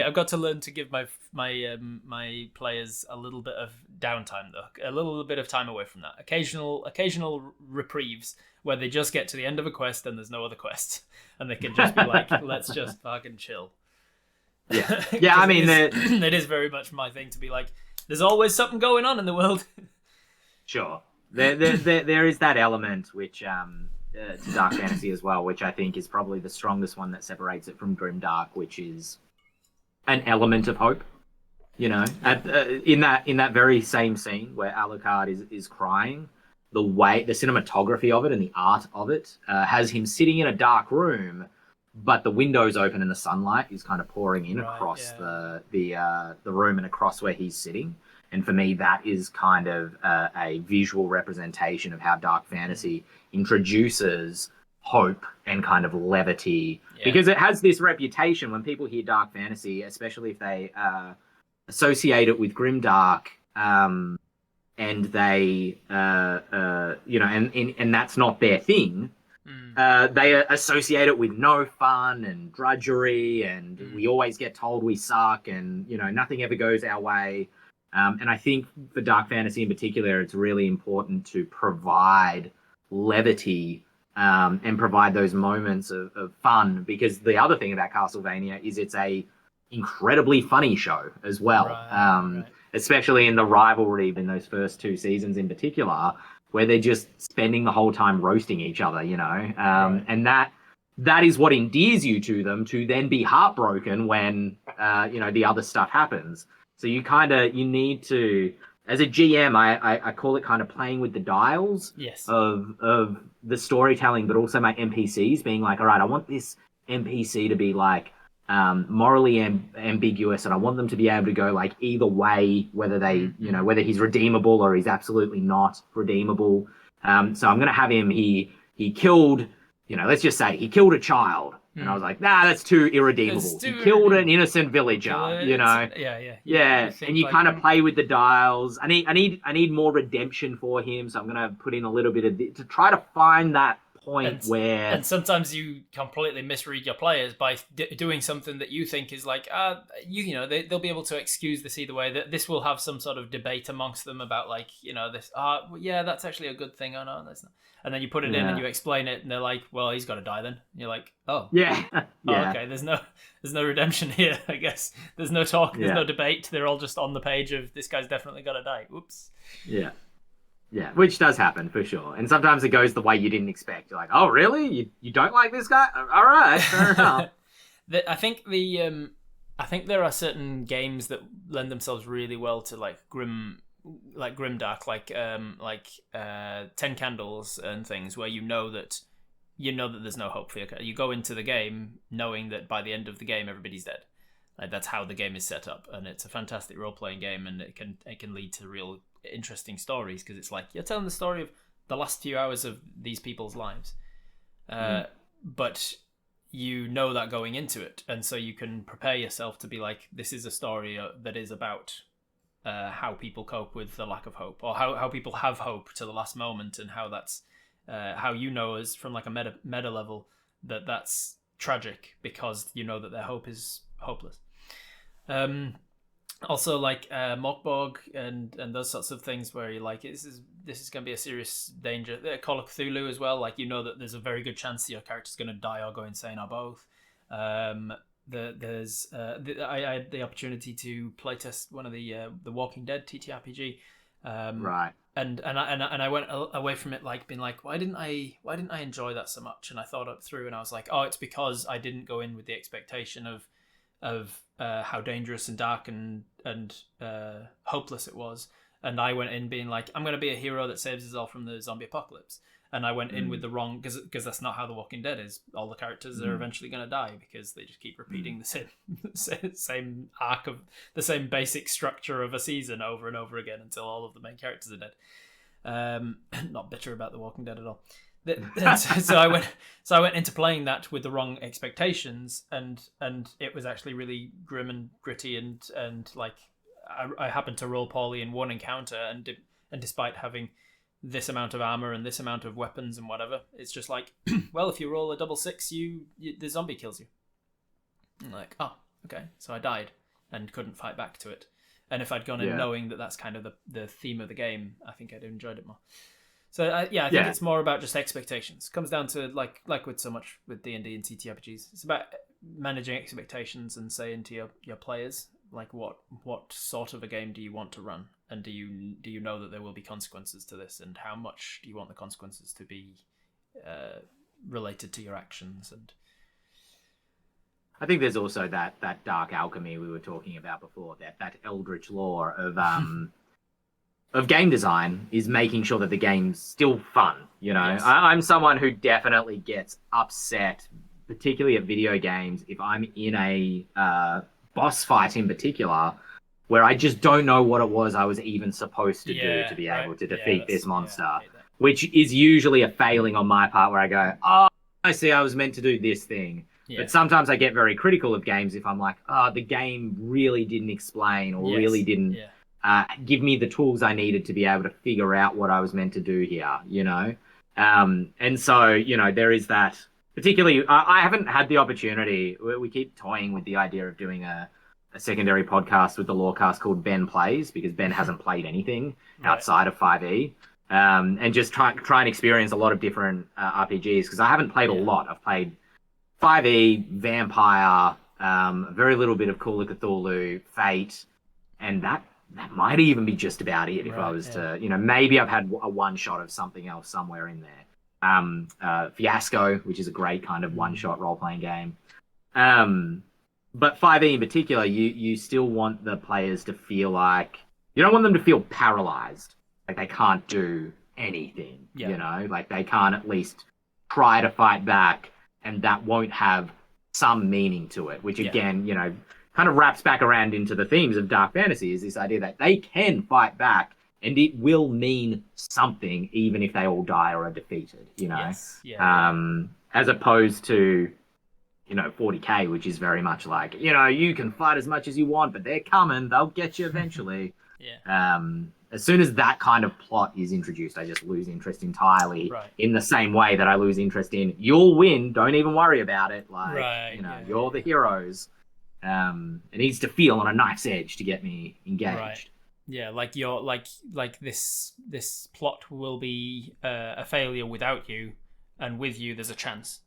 Like like, well, if I do the right things, but I also don't like games where it comes down to, if I roll well, we win.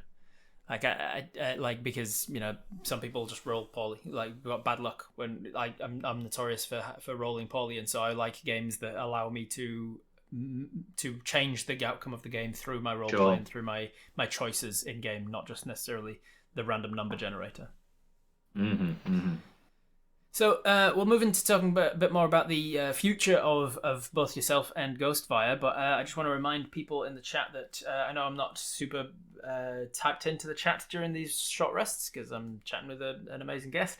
But I am going to read the comments, the questions. If you have a question for either me or Ben about pretty much anything, TTRPGs, Ghostfire, Robert Hartley GM, what we ate for breakfast. Well, if you've got a question, redeem the D&D Ask a Question redemption. It'll only cost you 50 channel points, so you should have that by this stage of the stream.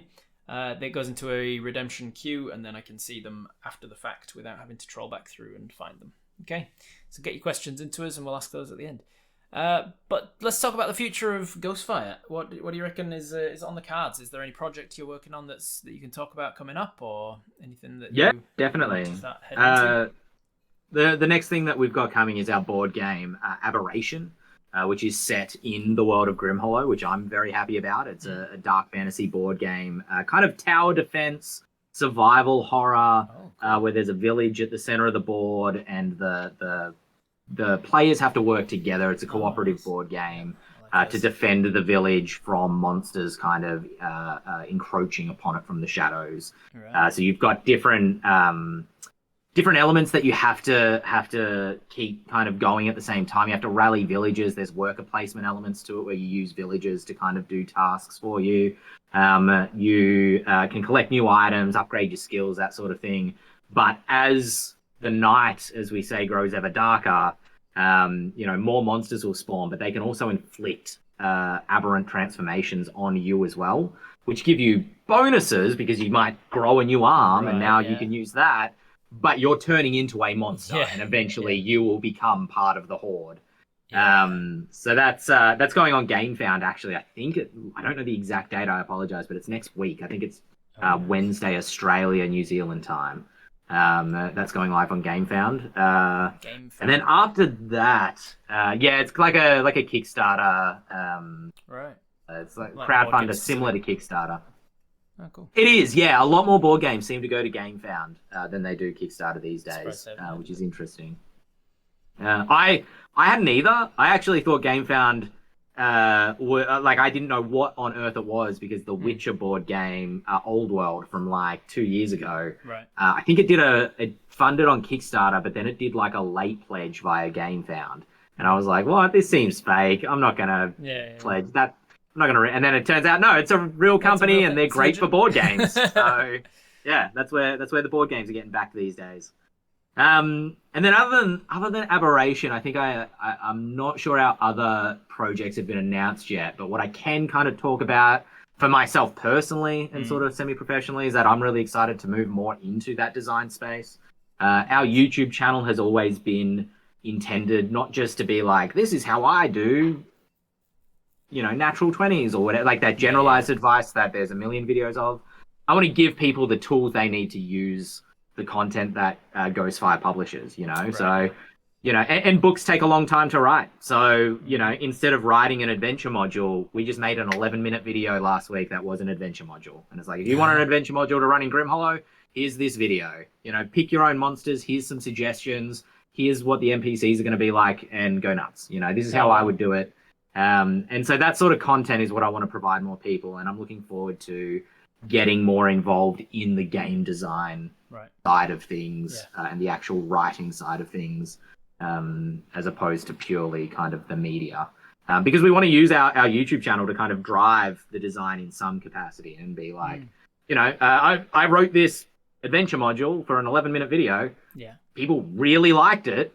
Let's put that in a book, we a year ago we did YouTube as the market tester to be like, exactly. Before we sit down and write this module, let's see if people are actually interested in it by putting a YouTube. But it also helps you play test as well. A year ago we did the Monster Hunter, which was a class that I wrote with a bit of help from some other writers for Grimhollow, and the idea that it is a professional monster hunter. It's not a hero. It's somebody who hunts monsters for hire, and their skills are academic as well as just, being amazing fighters. That what makes them different from a fighter or a paladin is their unique and specific knowledge about monsters. They know that a ghost is resistant to elemental damage, whereas a mage might try to kill a ghost with fire and fail horribly. And that's been sitting in a playtest state for almost a year now. And people are asking us, is the Monster Hunter coming back? When are you doing a 1.0 release? I don't know when or where it might appear, but it's definitely one of those things that we've put on the YouTube channel that we're like, yes, we'd love to come back to that and put it in a more official release. So I'm looking forward to moving into that sort of thing. That's cool. How about PAX Australia? You going to PAX? Yes, I am going to PAX, actually. Thank you for reminding me, because I gosh darn forgot. Yes, I am really looking forward to PAX. We just came back from Gen Con in August, which was a lot of fun. And now coming back home to do PAX again. PAX really is like coming home for me, because 2018 and 2019 I went to PAX and I didn't know a lot of people, and I went and ran my games that I was running for Adventurers League, and I had a small circle of friends there, but then kind of wandered the show floor a little bit alone during those years that I went to PAX. Then we had the pandemic happen, and it was during that time that I met a lot of the people that I work with professionally now. Yeah. And so when I went to PAX last year, I was walking between all the TTRPG stores, and I'm like, hey, I'm just like doing the Tobey Maguire walk, between the PAX stalls as I now know everybody, that works within the industry here in Australia. So yeah, exactly that. So I'm really looking forward to doing that again. I'm really looking forward. We've got 2 panels. They are later night panels. We're doing our live play Sailing the Stars, which I believe is at 9:30 on the Friday night. Where we will be returning with our live play from last year with LaBoffin, Luna, Matt Perkins, James Hakes returning, and we have Meek Nelligan who's joining us. Nice. And then we're also at, I think it's 8 o'clock on the Saturday night, doing Homebrew to Hardcover, which was a title that Dante coined. I'll give him the credit there. But basically, we've got a bunch of great designers, not just from Ghostfire, but from other companies as well. We have Haley and V from Storybrewers joining us on that panel, and talking about kind of the whole process of productization of a RPG product. So if you're a writer, how do you get artists? How do you print the book? How do you lay out the book? If you're a layout person, how do you get writers? Or if you're an artist, how do you find gigs? So we're kind of trying to cover the whole area with our different expertise. And that's also going to double as an episode of the Eldritch Lorecast for that week. Nice. So come and do the buzz at the end of the episode with me if you're there. That's awesome. And where can people find all of that stuff if they want to know when and where your panels are going to be? Yeah, Ghostfire G, one word, I think, is our Twitter account. That's probably where we'll be doing most of those announcements. But you can also find our YouTube channel, which is Ghostfire Gaming, and Ghostfire Gaming Podcasts is our separate YouTube channel for the Lorecast. Either of those will also be putting out announcements around PAX on there because it's going to be a lot of the same people appearing on those panels. And then Ghostfire_official is our Twitch channel, which we might be talking about it there as well. So we didn't quite nail down the same handle on every platform. Makes it a little bit harder. But Twitter's probably the best place. Or, if you just Google Ghostfire Gaming or ghostfiregaming.com, you'll be able to find everything that you need, hopefully. Yeah, I'm looking forward to it. I went to the Sailing Among the Stars last year, and it was so good. It was so funny. Thank you. Everybody still playing the same characters? Yes, that's the idea. Meek is stepping Matt in. Perkins as a frog, was he, or something? Yes, the frog doctor making his prognoses. And he was like a poison frog, so you couldn't even touch him. He was. I remember kind of live the star tweeting of that. If I went through my tweets, I'm sure I'd be able to actually find last year's. I'm really looking forward to it. It's going to be a really fast-paced one as well because it's only. I think last year we had 2 hours. This year's only going to be an hour and a half. So it's going to be very fast-paced. The crew, last year they were shipwrecked and they had just found a boat. This year the crew have their boat. They're pirates. If you enjoyed One Piece, you'll probably love this.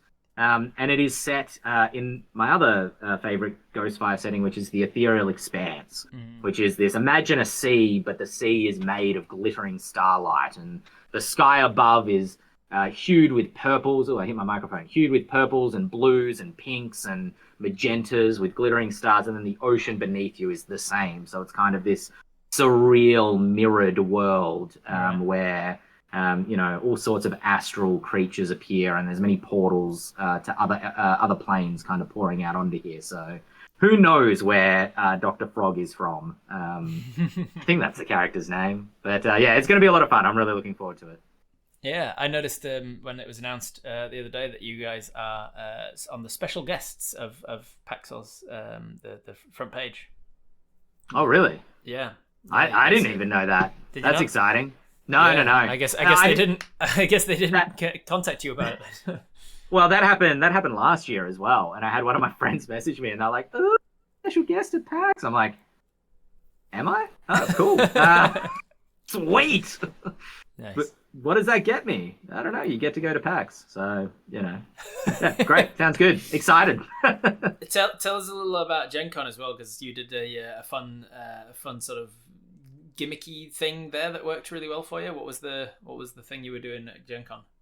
Yeah, we were there with we did a couple of things at Gen Con. Gen Con was an insane time. It was my first time out of the country, which was going to the States was interesting, an interesting experience. So we were there, we had our stall there, we were selling our Ghostfire products. It's the first time we'd had a stall outside of Australia, which is really exciting for us, and having people come by the stall to meet us was really fun. And then Dante and I were running around the show floor like mad folk.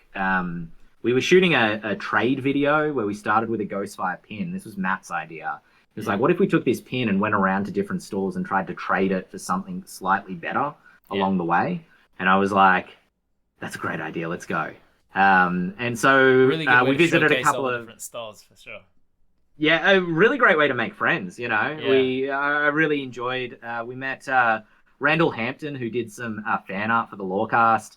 He was extremely giving, extremely generous with us, and he helped. Andy Demps from Elderwood Academy was really fun to talk to. I spoke with him. It's not in the video, but I spoke with him about kangaroos for I think like 40 minutes.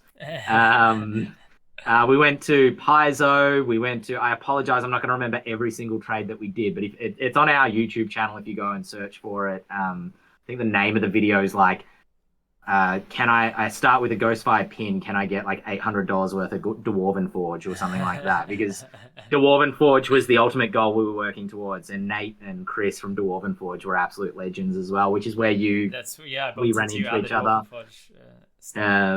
Yeah, right as we were trying to wrap that up. That video was a lot of fun. It was very stressful at the same time, kind of running around. And thinking to yourself, we're fundamentally going up to people's businesses and asking them to give us something for free. For free. functionally, I mean, they get like all of the trades in that video were legitimate trades. None of that was smoke and mirrors or set up. Byrne Broad was the name of the cosplay company that we visited. They were absolute legends as well. But it was kind of intimidating. It was kind of scary to go up to these stalls and be like, hey, can we have functionally some free stuff for this thing, but we'll let you spruik your stall. Yeah. And everybody was super cool. Give us something free for exposure. Yeah, exactly. And everybody was super cool. Steamforged Games were great. They were really, really friendly with us. Mana Project Studio, which is an Italian company that also do Dark Fantasy, they were right next to us. And they were absolutely fantastic. Gemhammer and Sons was another stall that we visited. I think I'm almost there. I think I've almost got them all. I apologize if I left anyone out. Renegade Games, we traded for Alice is Missing. Oh, nice. That's one that I keep hearing about really cool. A dozen times, and I haven't had a chance to play it. Ironically, my wife played it while I was at Gen Con. Because we had to skip our D&D night, so she played it here instead. Of playing D&D, but it was a good time. And then while we were there as well, I also got a chance to participate in a D&D epic, which was run by the Dungeon Dudes in conjunction with Ginny D, D&D Shorts, and Pointy Hat. That was really fun. All those guys are fantastic. Will's super chill. I really enjoyed hanging out with him and meeting Monty and Kelly. We published their book Dungeons of Drakkenheim. And we also have Sebastian Crow's Guide to Drakkenheim. It's kickstarted, I think earlier this year. So that's on its way as well. They do great work with their books, but it was heaps of fun getting to play some D&D with them as well. So that was a huge success for them and heaps of fun to take part in. So. And Will, the D&D Shots guy's got a Kickstarter at the moment as well. I was interacting with him about getting him on for a short rest to promote it, but it's just too busy. Sure. It's just too busy time for him at the moment. So they are so slammed. Yeah, we've tried to have Will on the Lorecast as well. We've had the dudes on a couple times, which has been good. But they're just so slammed for time, man. Yeah. They do so much. Ginny as well just works really, really hard. Ginny, Ginny was another one that I was going to go introduce myself and meet her. It would be great to meet her. I've loved her work for a while, and I went up to her booth a couple of times just to say hi, and it was like wrapped around the next booth, and I was like, I'm never gonna. Maybe I'll see her around, maybe not, but one day. Yeah, for sure. Yeah. All right. Well, let's see what questions have come in, if any, from the audience. Don't forget to ask your questions in. Thank you, Sumjen, for the links to various different videos that we've been referencing. Sumjen's been linking the trading video that you were talking about. Yeah, I appreciate that. Things. All right, let's see. Lachlan on my editor's behalf. Whenever I do one of these, I try and clip a couple of short rests, a couple of short clips for YouTube Shorts and TikTok and stuff. Try and get it out there on the short form platform. And my editor's always in here, being like, "Hey, give us a 1 minute or less summary of something important." But my editor's currently traveling at the moment, so Lachlan's doing it on their behalf. Thank you, Lach. Lachlan asks, in around a minute, what is your advice for people who are tempted to DM but are unsure about making that leap? In under a minute, don't be so stressed about it. When I DM'd my first session, I had no idea how spells or spell slots worked. Your players will help you. They will be kind. They want to have fun with you. So honestly, just like the leap might feel like a big gap, but it's not as big as it feels. So just, leap across. And also Lost Mines of Phandelver, it's a fantastic starter adventure for beginner DMs, I think, personally. It's the adventure I started with. They've just done a re-release of it. Just start with a starter adventure. Don't be so intimidated. And if you don't know all the rules, 100% totally okay. I didn't know how spells worked. I'm repeating myself now. Do that. People think that about DMing. They're like, you have to know everything, and you have to be the arbiter of all the rules, and they think about improvisation as a DM to be like, that's for the moments that you fail to prepare. And it's like, no, the improvisation is an important part of DMing, and it's going to happen like you can't possibly prepare everything. And if you did prepare everything to the point where you didn't need to improvise anything in the moment, it's going to be bad D&D because it's going to be stagnant. It's going to be you just like railroading into just telling a story that you've already prepared for. You need to understand that the improvisation is an important part of it. Preparing the world as much as you can, knowing as much as you can about the world, so that then you can just embody the characters in the world. It's important stuff. I think the other thing, just quickly, is as well that like players improvise all the time. They're improvising what their character is saying. They improvise the actions that they take. It's you're doing the same thing as the GM. You just have to pull things a little bit more from the ether. You know, if like, Goblin walked out of this room that wasn't there before. But yeah, it's don't be intimidated, I guess, is the encapsulation of my advice. Yeah, I love it. All right. Well, no other questions come in, so I guess everybody knows everything that there is to know that we could possibly. Nobody had anything to pick our brains about. So where can people? Did it? Solved D&D. We solved it, everybody. Where can people find you on the internet and anything else that you want to promote? One more time about your upcoming board game as well. Where can people find that and things? Yeah, for sure. Aberration is launching on GameFound next week. So if you're into dark fantasy, a role-playing style board game, survival horror, tower defense, co-op board games, you'll love it. So go check that out on GameFound. You can find anything Ghostfire Gaming related at ghostfiregaming.com. And where I kind of exist, you can also find us at Ghostfire Gaming is the YouTube channel. And Ghostfire Gaming Podcast is where you can find the Eldritch Lorecast. The Lorecast is also on any podcast platform, iTunes, Spotify, any podcatcher kind of app that you might be using. So just search Eldritch Lorecast and you'll find it.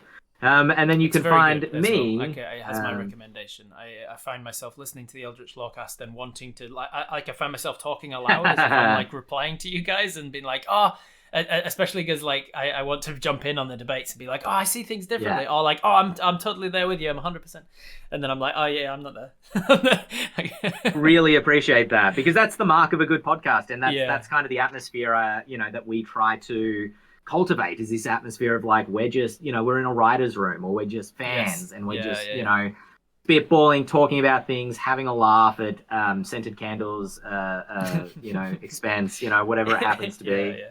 Eldritch Lorecast. It is booth at PAX this year.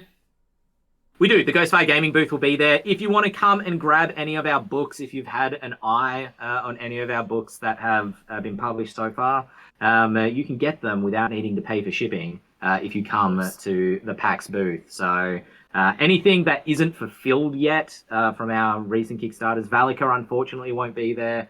Sebastian Crow's Guide to Drakenheim unfortunately won't be there because they're still fulfilling. We're still making those books. But I think pretty much anything earlier... Oh, look, I don't want to make any hard promises, but come check out our booth. It's Ghostfire Gaming. We'll be at PAX in the tabletop section. And then if you want, you can find me personally at the Ben Byrne, Byrne, all one word. I'm there. Twitter, Threads, Instagram... Blue Sky, name them all. Hive, Mastodon. If there's one I haven't named, I'm not on it. So you did. So you did manage to, unlike Ghostfire, you did actually manage to get the Ben Byrne on all of them. And I got that advice because I used to be Melbourne DM or Melb_DM, because Melbourne Dungeon Master was the name of my company. Right. When I was professional DMing, and then when it was like, you need to change your name, I was like, all right, well, I'll get the same thing on every platform. And the Ben Byrne came from, this is going to make me sound like an asshole potentially, but it was a joke at my expense.